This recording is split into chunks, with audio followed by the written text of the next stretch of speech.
4 concertos pour piano et orchestre en une seule soirée. C'est la proposition originale et sans doute unique qu'a faite Marc Monet, le conseiller artistique du Printemps des Arts de Monte-Carlo, au public de l'Auditorium Régnier 3 le samedi 25 mars. 4 concertos de compositeurs différents interprétés par 4 pianistes, un seul orchestre, l'Orchestre Philharmonique de Monte-Carlo, dirigé par 2 chefs d'orchestre. D'abord, le concerto de Gheorghi Ligeti, créé à Vienne en 1986. Il était interprété par le pianiste Jan Michiels et dirigé par Jean de Royer. Avec toujours à la baguette Jean de Royer, le pianiste Ivo Kahanek nous a offert une interprétation envoûtante du concerto pour piano numéro 4, Incantation de Bohuslav Martin.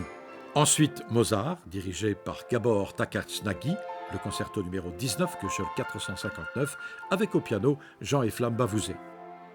La difficulté quand on joue Mozart au piano, c'est d'essayer de dire le plus de choses possible, en fait avec très peu de notes. Ce qui est très difficile chez Mozart, pour nous tous, je pense, c'est de trouver le chemin idéal qu'il y a entre pouvoir tout dire, mais sans exagération. Mozart ne supporte pas l'exagération. Cette musique devient tout de suite vulgaire si on exagère. Mais sans lui donner de caractère, elle devient très facilement plate et fade. Donc il faut lui trouver une vitalité et un caractère, j'allais presque dire, ça paraît un peu banal parce qu'on a toujours dit que, évidemment, Mozart pensait toujours opéra, mais c'est vrai, il y a quelque chose d'opératique, il faut toujours trouver le caractère. Mais le problème, c'est que nous, on n'a pas le mot. Les chanteurs, ils ont le mot, ils ont la dramaturgie de l'opéra, n'est-ce pas? Nous, on les a pas. Mais il y a quand même dans chaque œuvre, chaque concerto, en tout cas de Mozart, un synopsis, un scénario qu'il faut donc essayer de trouver, de deviner. Et tant qu'on n'a pas eu le numéro de téléphone mobile de Mozart, on ne sera jamais sûr qu'on soit dans la réalité, dans la vérité, je veux dire.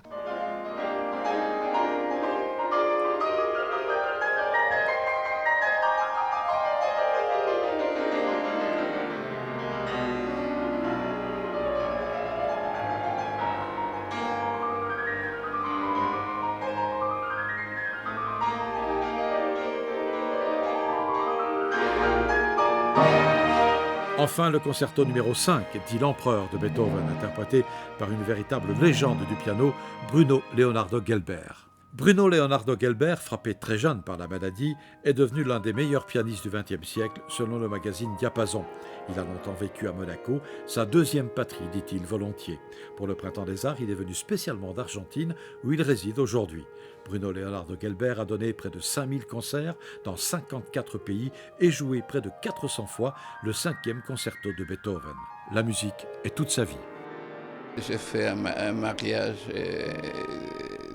vraiment avec le piano, avec un monsieur qui a une longue queue noire, qui me sourit tous les jours avec ses dents noires et blancs, et je lui suis fidèle depuis toujours.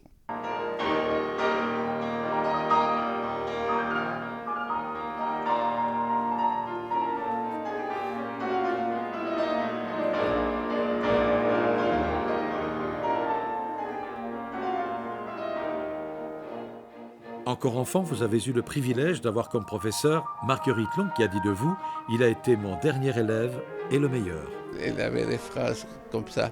Je suis très ému de penser qu'elle a dit ça, mais elle m'a fait travailler d'une façon extraordinaire parce qu'elle ne me disait jamais comment. Mais elle se mettait derrière moi et me mettait une main sur l'épaule. Et comme c'est beau ce que tu fais.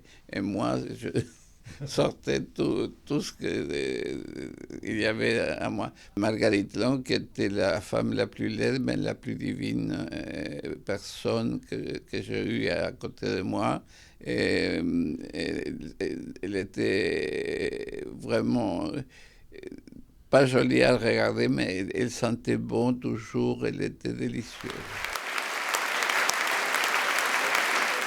Prochain concert du Printemps des Arts, jeudi 30 mars, les jeunes talents du piano au Yacht Club, le 31 concert Berlioz à l'Auditorium Régnier 3, le 1er avril l'Orchestre Symphonique de Kinshasa et le 2 avril la première édition du Monaco Music Forum.